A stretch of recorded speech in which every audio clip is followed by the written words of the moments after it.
The Luna Base conference room was silent, except for the soft hum of air recyclers and the distant rumble of ships taking off from the landing bays. General Taemin looked around the table at the faces of Earth's most important military leaders and colonial administrators. Every face showed the same mix of anger and frustration that had been building for years. 2 million people, said Dr. So-young, breaking the silence. She was Earth's top expert on alien species, and her voice was calm and cold. 2 million human beings told to pack up their lives and leave because some overgrown cats want their worlds.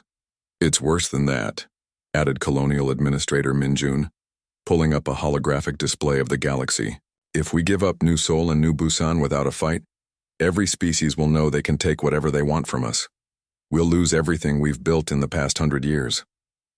Taemin nodded slowly. He was an old soldier who had spent his whole career preparing for wars that never came.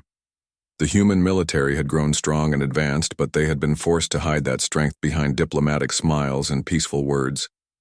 The question, he said, is what we're going to do about it. Captain Jinho leaned back in his chair, his scarred face showing a bitter smile. We could show them what a real military looks like.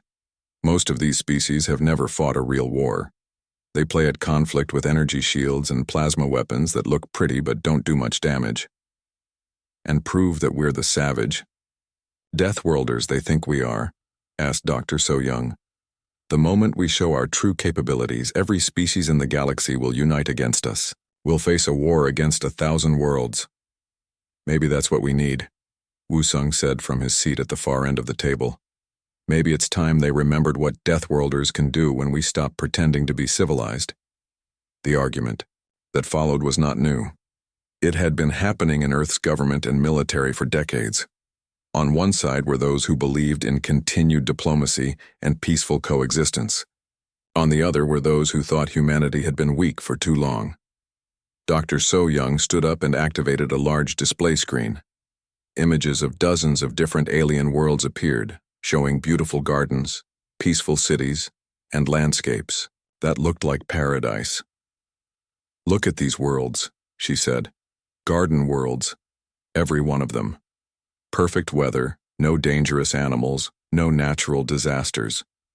The Valari homeworld has never had an earthquake stronger than what we would call a tremor. The Threnody crystal cities have never faced a hurricane. The Corvani have never seen a volcano erupt. She changed the display to show Earth. Storms raging across continents, volcanoes spewing lava, earthquakes splitting the ground, and massive predators hunting in every environment from frozen tundra to burning deserts.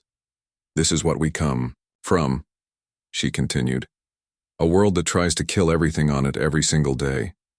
We evolved alongside creatures that could bite us in half, in weather that could freeze or cook us, on a planet that shakes and burns and floods without warning.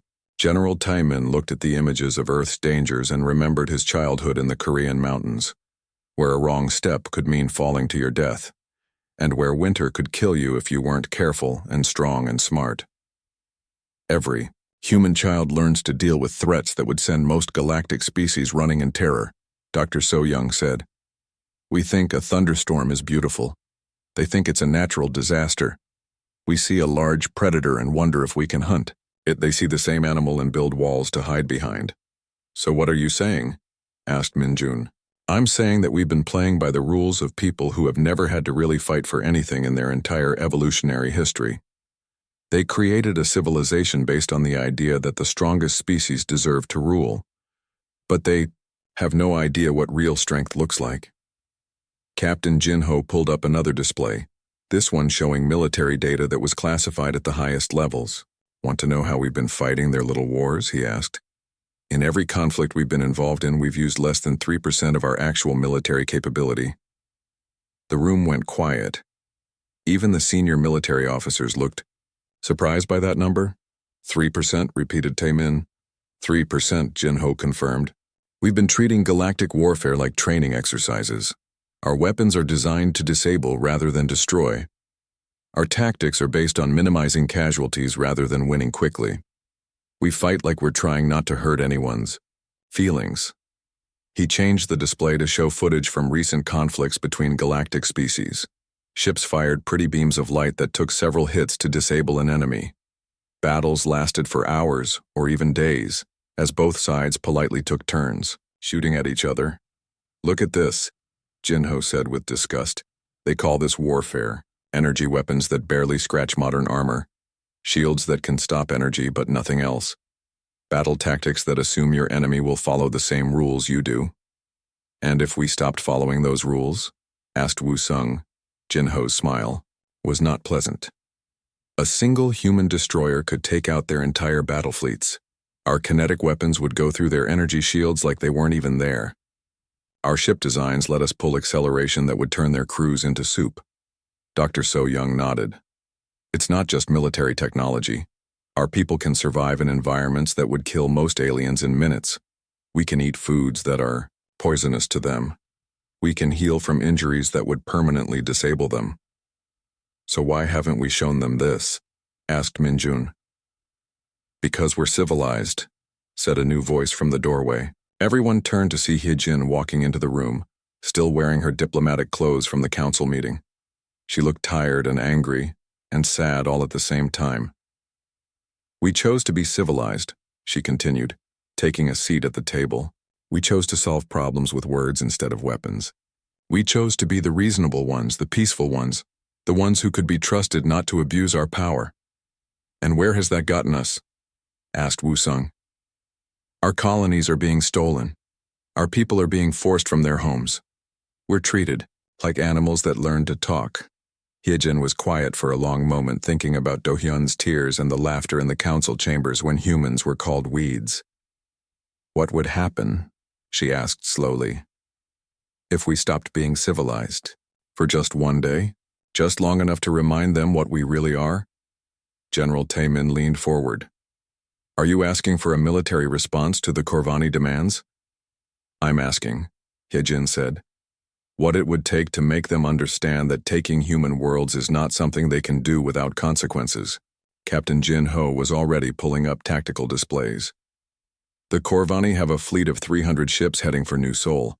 Standard galactic military, energy shields, plasma weapons, armor designed to look impressive rather than actually protect against serious threats. How long would it take to stop them?" asked Hye-jin. "With our full capabilities? Maybe 20 minutes for the entire fleet, but we could do it with a single ship if we wanted to make a point." "What kind of point?" Jin Ho's smile was sharp as a blade. "The kind of point that gets remembered for 1,000 years. Dr. So Young looked around the room at the faces of Earth's leaders. "Are we really talking about this? About dropping our peaceful mask and showing the galaxy what Deathworlders can actually do?" "We're talking," said General Taemin, "about reminding a bunch of bullies that some fights aren't worth picking." Hye-jin thought about Do-hyun's family, about 2 million humans being forced to abandon their homes, about a century of insults and dismissals and being treated like something less than a real species. "Do it," she said quietly, "but do it in a way that teaches rather than destroys. Show them what we are, but also show them that we choose to be merciful." "You want us to win without killing anyone?" asked Jin Ho. "I want you to win in a way that makes them grateful we're on their side instead of terrified that we might be their enemy." Captain Jin Ho nodded slowly. "I think I know just the ship for the job." Hye-jin stood at the massive windows of the Galactic Council chambers, watching ships from 100 different worlds float past like strange metal fish. The sight should have filled her with wonder, but today it only made her stomach tight with worry. She had been Earth's main diplomat for 5 years now, and every day felt like walking on broken glass while pretending her feet didn't hurt. The chamber behind her buzzed with alien voices speaking in languages that sounded like music, grinding metal and singing crystals all mixed together. Some species breathed different air, so they sat in special bubbles. Others were so tall they had to bend down to fit through doorways meant for smaller beings. The Galactic Council was supposed to be where all species came together as equals, but Hye-jin had learned the hard way that some species were more equal than others. "Ambassador, they're ready for you," said Do-hyun, her young assistant. The boy looked nervous, which made sense. Today's meeting would decide if humans got to keep their colony worlds or had to give them up to the Corvani Syndicate. The Corvani were large, furry creatures with sharp teeth and claws that they liked to show off during debates. They reminded Heejin of the tigers she had seen in Earth's old zoos, except tigers were probably friendlier. Heejin walked to her seat at the council table. The chair was too big for her, made for beings twice her size. Most things in the galaxy were too big for humans. The other species saw this as proof that humans were small and weak, but Heejin knew better. Humans were the right size for their world. Everything else was just built wrong. The council will now hear the complaint of syndicate leader Vex Corvani against the human colonies, announced the council speaker. The speaker was a Threnody, a being that looked like a walking crystal sculpture. When it talked, its voice sounded like wind chimes in a storm. The Corvani syndicate claims the human worlds of New Sol and New Busan as payment for trade damages. Vex Corvani stood up, all 3 meters of him covered in black fur with silver stripes. His yellow eyes looked at Heejin like she was something small he might step on by accident. Honored Council, the humans have caused great damage to our trade routes with their slow ships and primitive methods. Their colonies sit on worlds that could be much better used by superior species. We demand these worlds as fair payment, the EU. Other council members nodded and made sounds of agreement. The Valari, who looked like giant praying mantises, clicked their approval. The gas-breathing Nexari hummed in their bubble tanks. Even the peaceful plant-like Solari rustled their leaves in a way that meant, yes, this makes sense. Heejin felt. Her jaw tightened, but she kept her face calm. This was how things always went. The stronger species made demands, and the weaker ones had to smile and accept it. Humans had learned to play this game because the alternative was war. And war meant death for billions of people on both sides. Honored Council, Heejin said, standing up in her too big chair. The human colonies were legally settled according to galactic law. We have done nothing wrong. The trade route problems were caused by a solar storm, not by our ships. We have records that prove this. Records can be fake, Vex Corvani said, with a sound like a growling laugh. Small species often lie to make themselves seem important. Several council members made amused noises. Heejin felt her hands clench into fists under the table, but she forced them to relax. Getting angry would only prove their point about humans being primitive and emotional. The human colonies have over 2 million people living on them, Heejin continued. These are families with children, people who have built homes and lives. You cannot just take their worlds away. Small populations. On big worlds, said the Valari representative, its bug-like head tilting to one side. Waste of good space. Corvani could put 10 times more people there. Or we could sell the worlds to species that really need them, added an Nexari voice from inside its bubble. Humans can live anywhere. They're like weeds. The insult hit Heejin like a slap, but she kept her face blank. Humans were called weeds, pests, and worse by the so-called civilized galaxy. They were survivors, and survival was seen as dirty and primitive by species that had never had to fight for their lives. Wu Sung, the human military advisor, leaned forward in his seat. Heejin could see the anger in his dark eyes, the way his shoulders were tight with held-back fury. He whispered something that only she could hear. Let me show them what weeds can do when they stop being polite. She shook her head slightly. Violence would only make things worse. The galaxy already saw humans as dangerous savages from a death world. If they proved those fears right, every species in the galaxy would unite against them. The vote will now take place, announced the crystal speaker. All in favor of granting the Corvani Syndicate's request for the human worlds? Lights began to glow around the chamber as species voted. Green for yes, red for no. Heejin watched with growing horror as green light after green light appeared. The Corvani, obviously. The Valari. The Nexari. Species after species voted to steal human worlds like they were voting on what to have for lunch. When the count was finished, 87 species had voted yes. Only 12 had voted no, and most of those were small, weak species like the humans. The strong ruled and the weak obeyed. This was galactic law. The motion passes, the speaker announced. The worlds of New Sol and New Busan are hereby transferred to Corvani control. Humans have 30 standard days to evacuate. Do-hyun made a small sound like a hurt animal. His family lived on New Seoul. He had been born there, in a city built by human hands on a world that humans had tamed with human blood and sweat. Honored counsel, Yejin said, her voice somehow staying steady. I request time to discuss this decision with my government. Of course, Vex Corvani said, showing his sharp teeth in what might have been a smile. Small species always need time to cry about losing, very natural. More laughter from around the chamber. Yejin bowed politely and walked out with as much dignity as she could manage. Woo Sung and Do-hyun followed her, both looking like they wanted to punch something. In the hallway outside, Do-hyun finally broke down. They can't do this, he said, tears running down his face. My little sister just started school. My parents built their house with their own hands. How can they just take it all away? Because we let them, Woo Sung said quietly. Because we've been playing by their rules for so long that they think we're harmless. We are harmless, Yejin said, but the words tasted bitter in her mouth.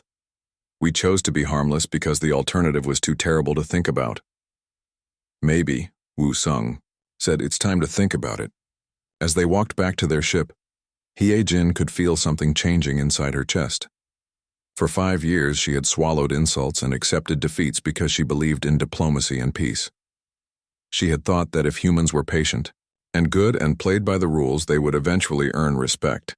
But respect, she was starting to realize, was not something you could earn from beings who saw you as nothing more than an animal that had learned to talk.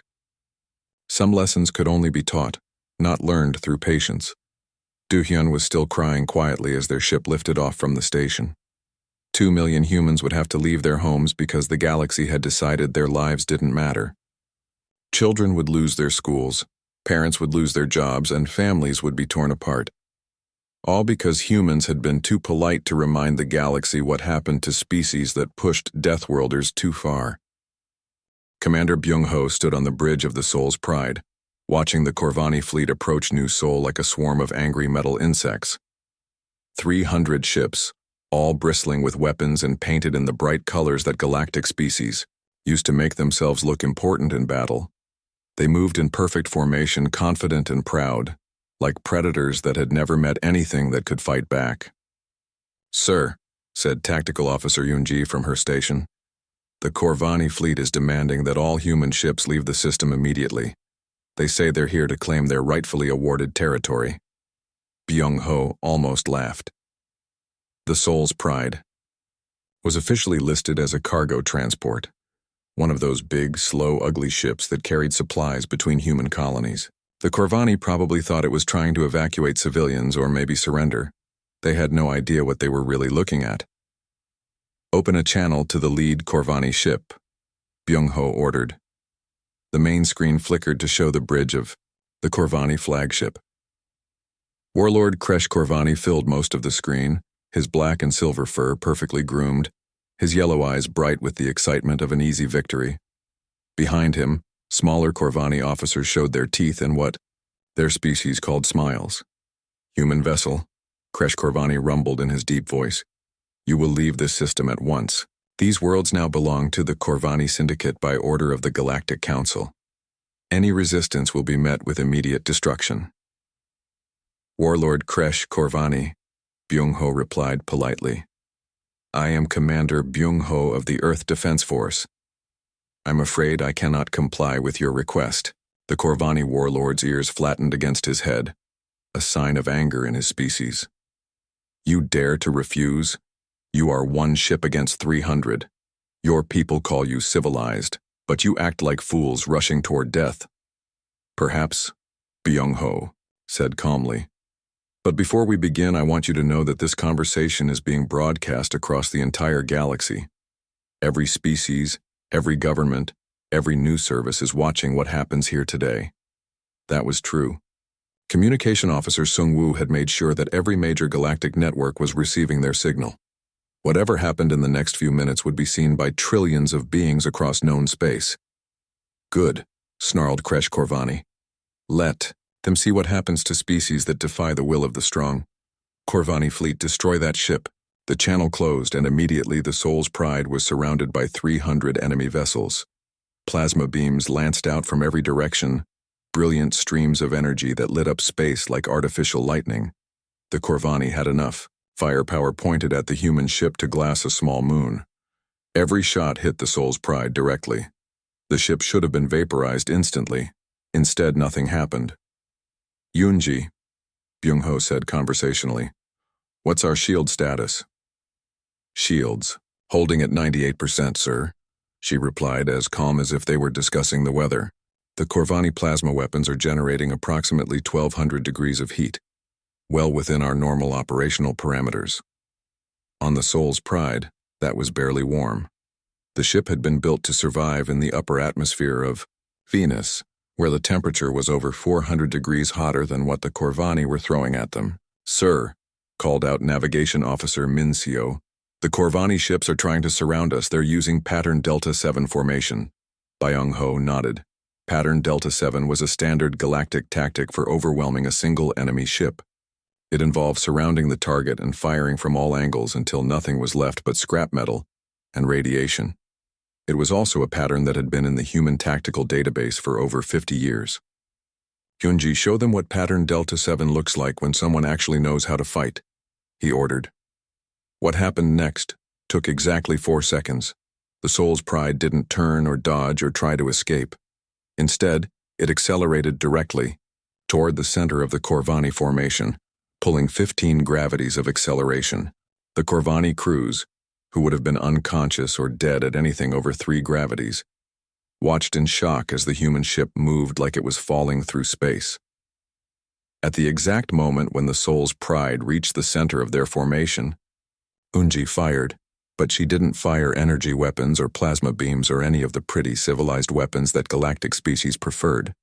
Instead, she fired a spread of tungsten rods, simple metal bars accelerated to a significant fraction of light-speed kinetic weapons, the most primitive form of warfare in the galaxy.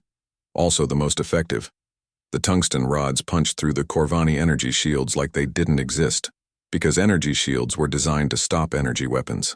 They had no effect at all on solid matter moving at relativistic speeds. In 4 seconds, half the Corvani fleet was disabled. Not destroyed. The tungsten rods had been carefully aimed at engine compartments and weapon systems. The Corvani ships were left floating helplessly in space, their crews alive but their vessels completely powerless. The remaining Corvani ships tried to retreat, but the Soul's Pride was already moving again, performing maneuvers that should have been impossible for something so large. It twisted and rolled through space like a dancer, its hull groaning under gravitational forces that would have crushed any other known vessel. Sir, Yunji reported, I'm reading massive internal damage on the retreating ships. It looks like their crews are being thrown around by the acceleration. Should I reduce our pursuit speed to give them time to recover? Negative, Byung-ho replied. Maintain current speed. If they can't handle standard combat maneuvers, they shouldn't have started a fight. Standard combat maneuvers for humans meant forces that would kill most alien species. The Soul's Pride was pulling maneuvers that its crew barely noticed while the Corvani ships were being torn apart by their own desperate attempts to escape. 8 minutes after the battle began, it was over. 300 Corvani warships floated dead in space, their crews alive but their vessels completely disabled. The Soul's Pride hung motionless among them, not even breathing hard. Open a channel to all ships, Byung-ho ordered. The main screen showed dozens of Corvani bridges, each filled with stunned aliens who looked like they had just watched their entire worldview collapse. Warlord Kresh Corvani was bleeding from a head wound where he had been thrown against a bulkhead, his perfect fur now matted and dirty. Warlord, Byung-ho said politely, do you need medical assistance? We have rescue ships standing by if any of your crews are seriously injured. Kresh Corvani stared at him with eyes that showed fear for the first time in his life. What are you? He whispered. I'm a human from Earth, Byung-ho replied simply. We're the species you've been calling primitive and weak for the past 100 years. But your ship, your weapons. How did you? By not playing by your rules, Byung-ho said. You see, Warlord, we've been very polite for a very long time. We've used your weapons, followed your tactics, and pretended that Your idea of warfare was the only way civilized beings should fight. He gestured around the bridge where human officers sat calmly at their stations, completely unaffected by maneuvers that had left the Corvani crews battered and broken.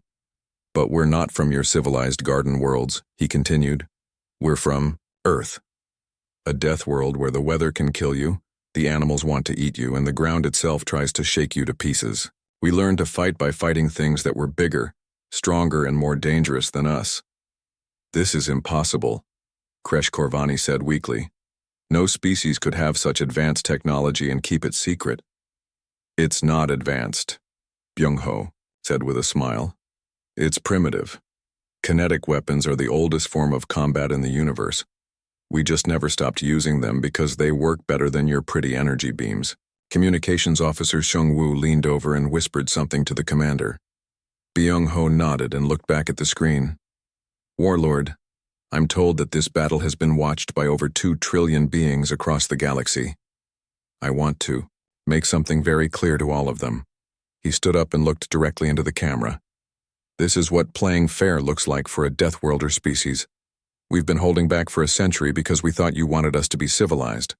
But civilization, we've learned, requires mutual respect. The transmission cut to show views of all 300 disabled Corvani ships floating helplessly around the single human vessel. The colonies of New Seoul and New Busan will remain under human control, Byung-ho announced to the watching galaxy. Any species that wishes to challenge this decision is welcome to try. We'll be happy to continue this educational demonstration. In the silence that followed, the only sound was the quiet hum of the Soul's Pride's engines as it sat peacefully among the wreckage of the most powerful fleet the Corvani had ever assembled. The age of polite diplomacy was over. The galaxy was about to learn what happened when Deathworlders stopped playing by everyone else's rules. The emergency session of the Galactic Council had been called within hours of the Corvani defeat. Representatives from across the galaxy filled the great chamber, but instead of the usual confident chatter and political maneuvering, there was only shocked silence and worried whispers. Hae Young, who had been promoted to chief human representative after the previous day's events, walked calmly to her seat. She noticed that the other species no longer looked at her with dismissive amusement. Instead, their eyes followed her with something that looked very much like fear. The crystal speaker's chimes sounded different today, higher, more urgent, like wind chimes in a hurricane. This emergency session will address the unprovoked attack by human forces against the legitimate Corvani fleet in the New Sol system. Unprovoked? Hae Young asked, standing up. Her voice carried clearly across the chamber, and she noticed that several alien representatives actually flinched at the sound. The Corvani brought 300 warships to steal human worlds. How exactly is defending our colonies unprovoked? Syndicate leader Vex Corvani limped to his speaking position, his fur no longer perfect and his confidence clearly shaken. The human ship used illegal weapons and impossible tactics.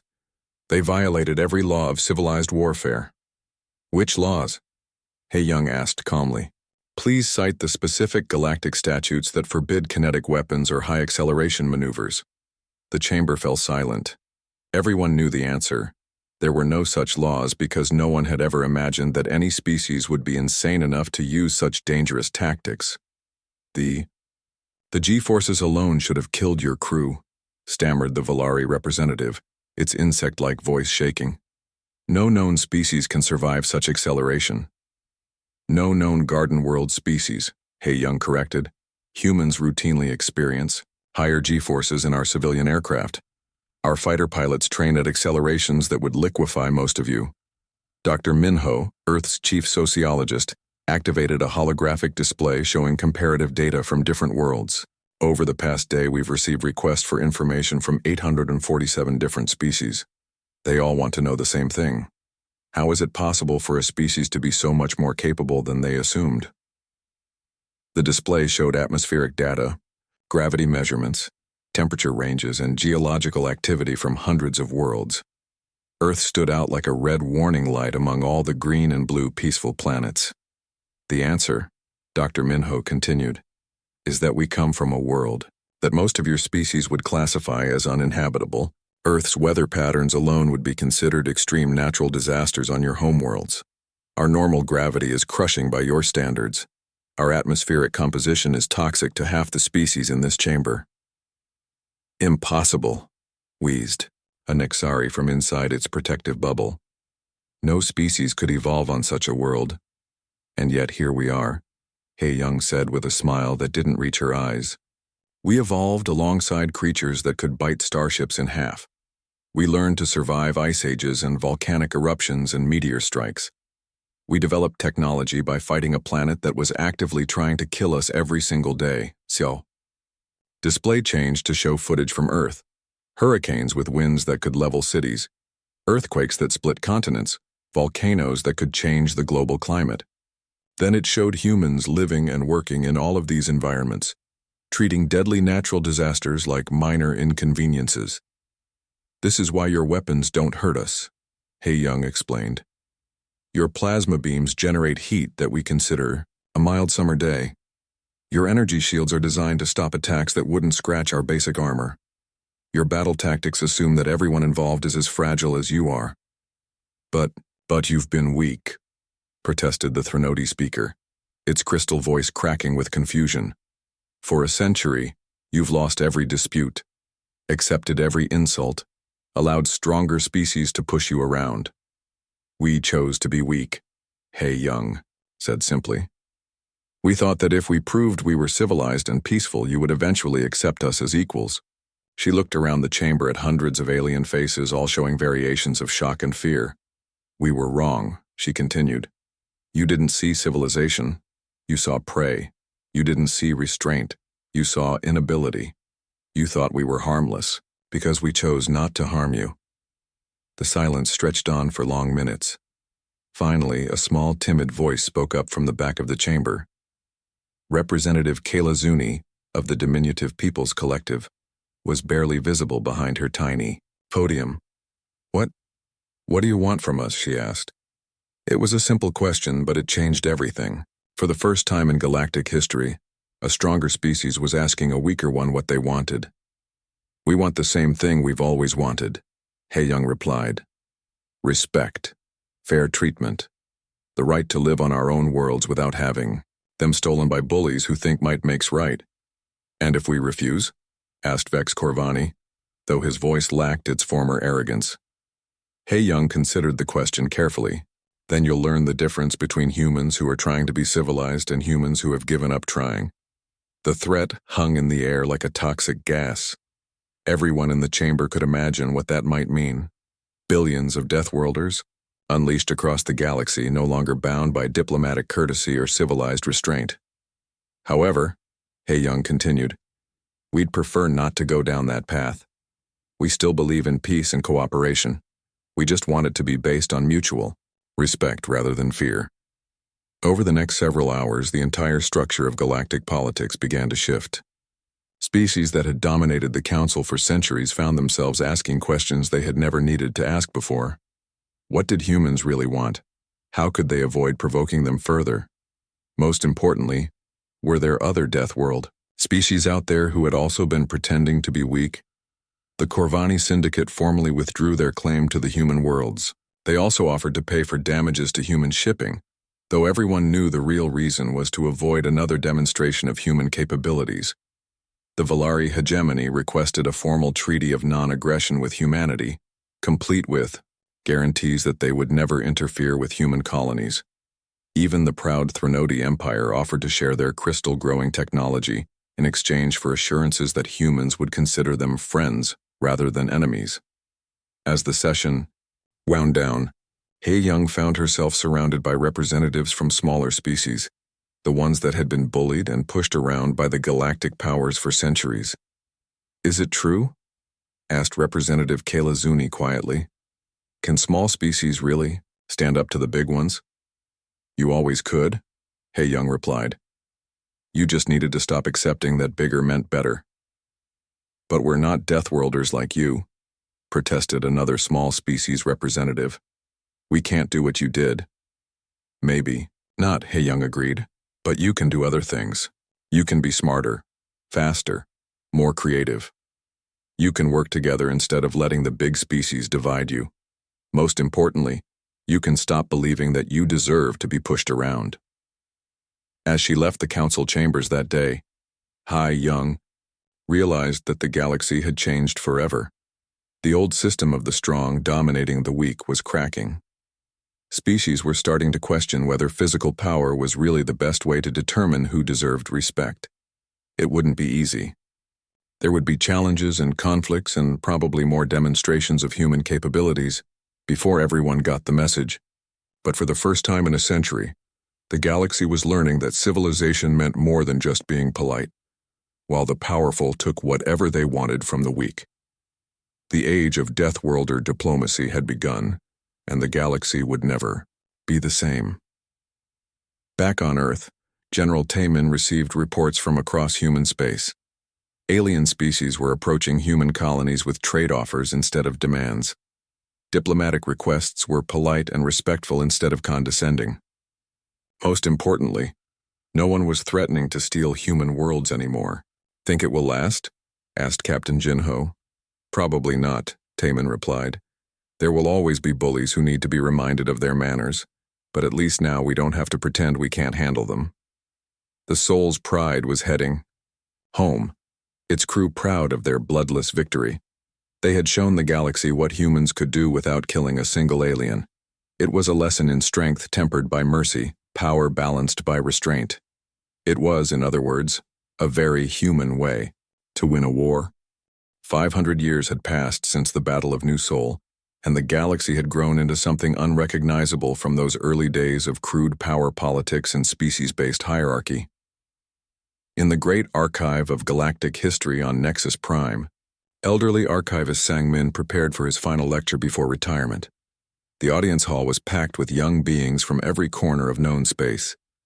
Valari younglings sat next to human children, their insect-like heads tilting with curiosity. Young Corvani cubs tried to look fierce while hanging on every word. Threnody crystal children chimed softly with anticipation. Even some species that hadn't existed during the original events were present, eager to hear the story that had shaped their entire civilization.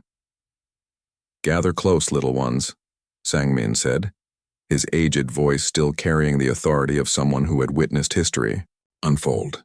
"Today I will tell you the most important story in our galaxy's history.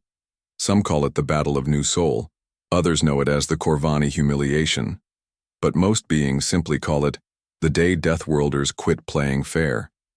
A small Nexari child, her breathing apparatus decorated with colorful stickers, raised a tentacle hand.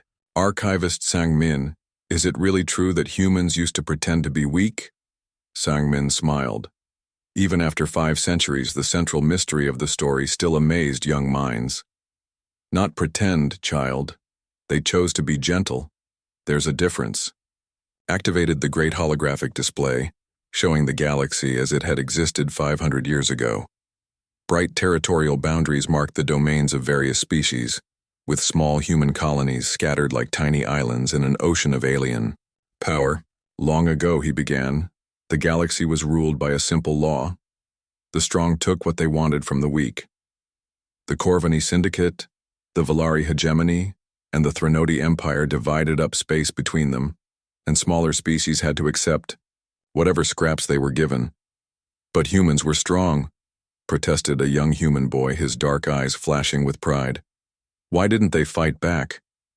"Because, young Jinwoo, they had learned something that the rest of us had forgotten. They knew that being able to hurt someone doesn't mean you should hurt someone." Sang-min changed the display to show Earth as it had appeared to the early galaxy, a blue and green world that looked deceptively peaceful from space. Then the image zoomed in to reveal the reality. Massive storms that could flatten cities, earthquakes that split continents, volcanoes that darkened the sky, and creatures that could hunt starships for sport. "Humans came from a death world," he explained to the gasps of the younger audience members. "A planet so dangerous that most species would die within hours of setting foot on it. But humans didn't just survive there, they thrived. They learned to work together, to solve problems, and most importantly, to be strong enough to choose kindness." A Corvani cub raised her paw, her yellow eyes wide with curiosity. "My grandfather was at the Battle of New Sol. He said the human ship moved like magic, Your grandfather was Warlord Kresh Korvani, Sang-min said with a knowing smile. I interviewed him many times for the historical records. He always said the same thing. The humans didn't fight like any species he had ever encountered. The display changed to show a recreation of the battle, carefully animated from hundreds of eyewitness accounts and sensor records. The massive Korvani fleet approached New Sol in perfect formation, confident and proud. Then came the Sol's Pride, looking like an ugly cargo hauler among the sleek alien warships. 300 ships against one, Sang-min continued. It should have been a massacre. The Korvani had enough firepower to destroy a moon, but they made one critical mistake. What mistake? Called out several young voices at once. They assumed that because humans had been playing by galactic rules, those were the only rules humans knew. The recreation showed the battle in slow motion, the Korvani plasma beam striking the human ship with enough energy to vaporize most vessels, only to see their target completely unaffected. Then came the impossible maneuvers, the Sol's Pride moving through space like it was dancing, pulling gravitational forces that would have killed any other known crew. The humans used kinetic weapons, Sang-min explained, as the tungsten rods streaked across the display. Simple metal bars moving very fast, the most primitive weapons in the galaxy, and also the most effective against enemies who had forgotten that the universe contained anything more dangerous than pretty energy beams. A Threnody crystal child chimed a question in their musical language. Sang-min nodded and translated for the others. Young Resonance of Morning Light wants to know why the humans didn't destroy the Korvani fleet completely. Because, Sang-min said, his voice growing serious, humans understood something that the rest of us were still learning. True strength isn't about how much damage you can cause, it's about how much damage you choose not to cause. The display showed the aftermath of the battle, 300 disabled Korvani ships floating helplessly in space, their crews alive and unharmed despite their complete defeat. Commander Byung-ho could have wiped out the entire fleet in minutes, Sang-min continued. Instead, he chose to disable them and offer medical assistance. That choice, more than any weapon or tactic, changed the course of galactic history. But why? Asked a small Valari youngling, its compound eyes reflecting confusion. If humans were so strong, why be merciful to enemies? Sang-min paused, considering how to explain a concept that had taken the galaxy centuries to understand. Because they realized that the goal wasn't to win fights. The goal was to create a galaxy where fights weren't necessary. He changed the display to show the modern galaxy, a web of interconnected trade routes, joint colonies, and cooperative ventures between species that had once been bitter enemies. Human mediators helped resolve conflicts between alien species. Korvani security forces protected Valari research stations. Threnody crystal cities welcomed refugees from across the galaxy. The lesson of that day wasn't about human military power, Sang-min explained. It was about what happens when strength is guided by wisdom instead of pride. An elderly Korvani in the audience, probably a descendant of one of the original fleet survivors, raised her paw. Archivist, my family stories say that humans offered to teach other species their fighting methods. Is that true? Partially, Sang-min replied. Humans offered to teach defensive tactics and emergency survival techniques, but they've always refused to share their most powerful weapons or strategies. Why? Because they learned something from that first battle. Power, shared carelessly, becomes power abused. Instead, they chose to become the galaxy's peacekeepers, strong enough to stop bullies, wise enough to protect the weak, and merciful enough to give everyone a chance to be better. A human teenager in the audience stood up. Archivist Sang-min, will you tell us what happened to the people from that time? Sang-min smiled, feeling his age in his bones but warmth in his heart.